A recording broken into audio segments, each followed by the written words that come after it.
Brasil tem uma das energias mais caras do mundo. Quase metade da conta é de encargos setoriais, taxas e tributos. O governo fala em baixar o preço da energia, mas não consegue cortar nem mesmo as taxas que cobra para custear os investimentos em hidrelétricas, que até já cumpriram sua função, essas taxas. E aí não se justificam mais. Pelo contrário, o governo mobiliza sua base parlamentar para aprovar a manutenção da cobrança. Isso sem falar na indefinição em relação às concessões que estão vencendo agora em 2015. O deputado Arnaldo Jardim, do PPS de São Paulo, que vem acompanhando esse quadro, está aqui com a gente, participa desta edição do Palavra Aberta, com retransmissão pela Rádio Câmara. Deputado, se a gente considerar o momento que o país vive e a necessidade cada vez maior e até estratégica de energia elétrica, a gente vê que essas questões são extremamente urgentes. O senhor acha que o governo está indo num bom ritmo nesse sentido ou, como eu disse, está andando para trás quando ainda freia essa questão da redução das taxas para liberar mais o consumo? Está indo muito devagar.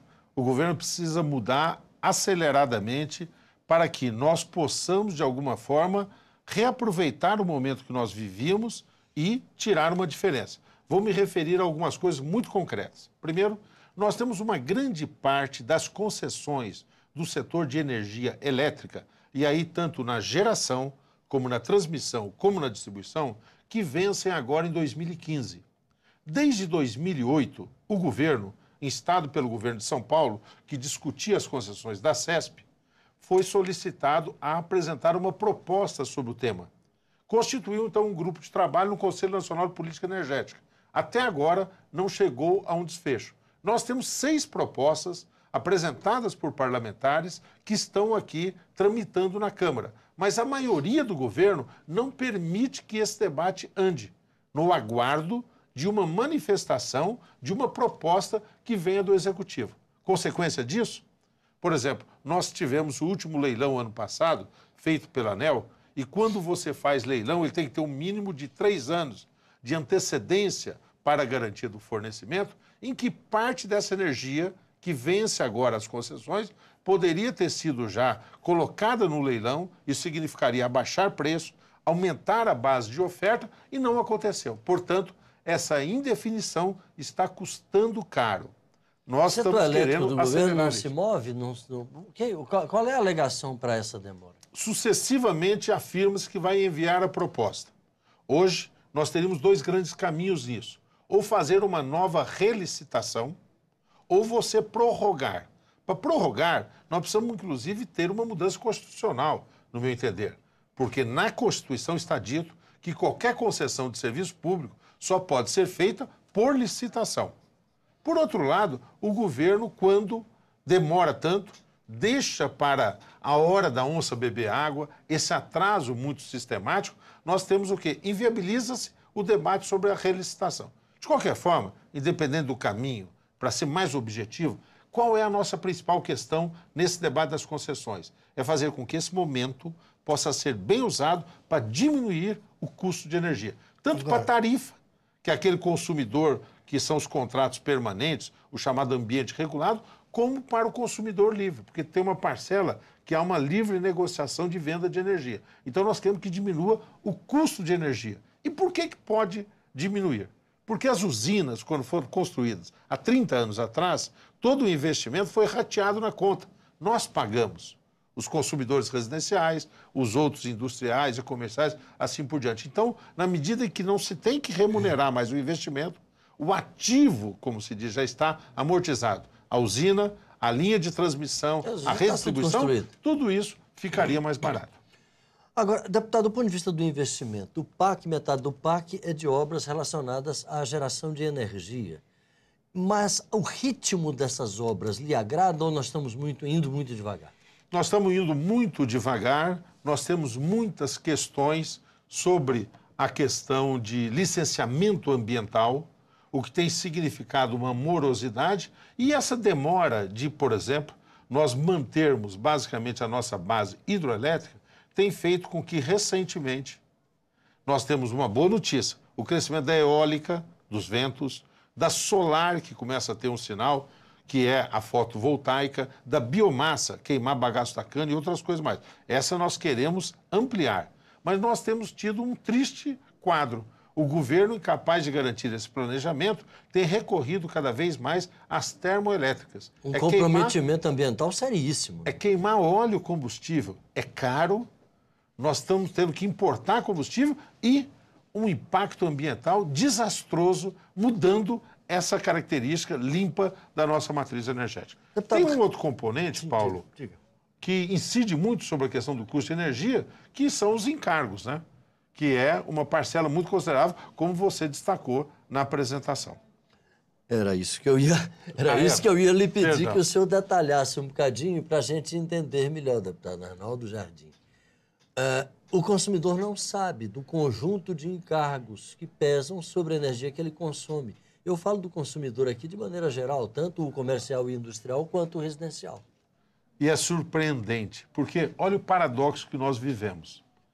Nós, você disse na abertura e disse bem, temos uma das energias mais caras do mundo, na hora de ser paga pelo consumidor. Só que na origem, nós temos as fontes de energias mais baratas do mundo. A energia hidroelétrica é muito barata. Mesmo a da biomassa é muito barata. A da eólica era cara, os ventos. Essa quantidade de rios que a gente tem, rios maravilhosos.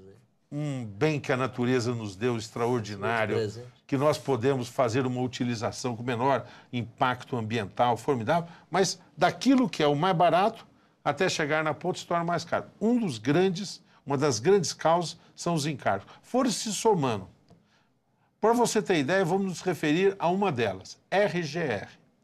Quando se fez as concessões, se disse o seguinte, puxa, pode ser que as concessões vão se pagando, vai amortizando o ativo, mas no final pode sobrar uma conta. Então vamos constituir um fundo. RGR, que significa Reserva Geral de Reversão. Quando, no final das concessões, vai faltar alguma coisa, então nós vamos guardando um dinheiro para poder pagar essa conta, vai botando na conta. Sabe o que acontece? Nós estamos terminando as concessões, não tem sentido mais existir esse tributo. Esse tributo está sendo usado para outras coisas. Mas outro dia a base, como eu disse na abertura, a base do governo foi mobilizada para aprovar a manutenção. Sabe por quanto tempo, Paulo? Por mais 25 anos. Só esse imposto, a RGR, é responsável por cerca de 3% no impacto da sua conta de luz, da minha, de todos os brasileiros. Então nós constituímos isso que não tem cabimento. Nós queremos agora fazer uma revisão disso. Foi pena que nós não tivéssemos já resolvido isso anteriormente.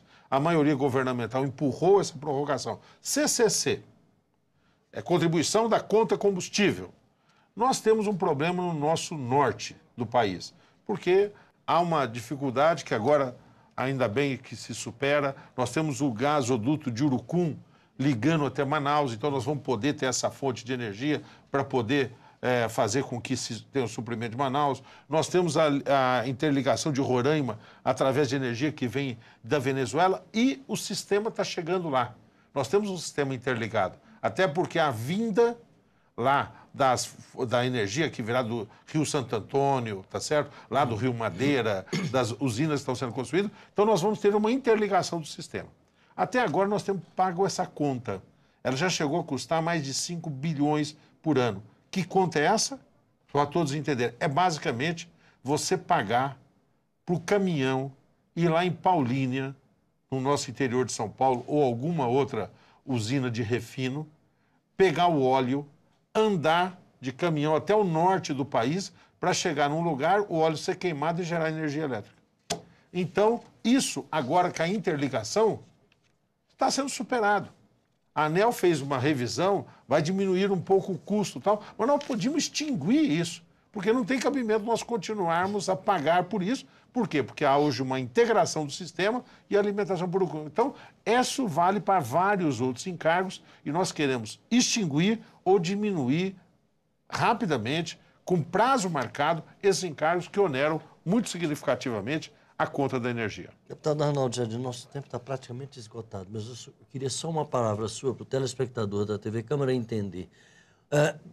Como é que é a diferença de custo da energia elétrica paga por um comerciante ou pelo dono de uma indústria E o consumidor, esse de casa, que mora numa casa que tem que pagar a sua conta todo mês. Quando se faz a chamada revisão tarifária, o reajuste tarifário que se faz de tempos em tempos sobre a supervisão da ANEEL com cada uma das distribuidoras, você tem uma distribuição de custos por tarifa. Em alguns lugares você tem um incentivo para a indústria, tá certo? Como há uma tentativa de levar a indústria. Então, há um barateamento ali e se faz. Muitas vezes você tem uma proteção ali ao setor produtivo e uma penalização, acaba tendo uma energia mais cara para o consumidor residencial. É para discutir este assunto do custo, as concessões, os encargos, que a boa notícia me permite encerrar com ela. É que nos somamos, eu da Frente Parlamentar da Infraestrutura, as comissões de Minas e Energia, Defesa do Consumidor, outros tantos parlamentares que se mobilizam por essa questão, a Frente pela Redução da Tarifa de Energia, montamos um comitê, tivemos a anuência do presidente da Câmara, Marco Maia, e nós vamos reunir todas essas propostas que existem para extinguir ou diminuir encargos, para uniformizar a legislação do ICMS e para discutir concessões e queremos rápido... Quantas propostas existem hoje nesse sentido? São muitas. Na área de concessões, são 6 diferentes propostas. Nos permite avançar. Na área de redução, mais de 700 propostas. Caramba. O que evidencia uma preocupação dos deputados com o assunto, mas que nós queremos agora dar sequência e eleger alguns projetos que possam ser rapidamente votados e, assim, o Legislativo caminhar para fazermos a diminuição do custo da energia. Deputado Arnaldo Jardim, é sempre um prazer recebê-lo aqui no Palavra Aberta. Muito obrigado pela sua participação. Muito obrigado. Eu sou Paulo José Cunha, agradeço a sua audiência, um abraço e até a próxima.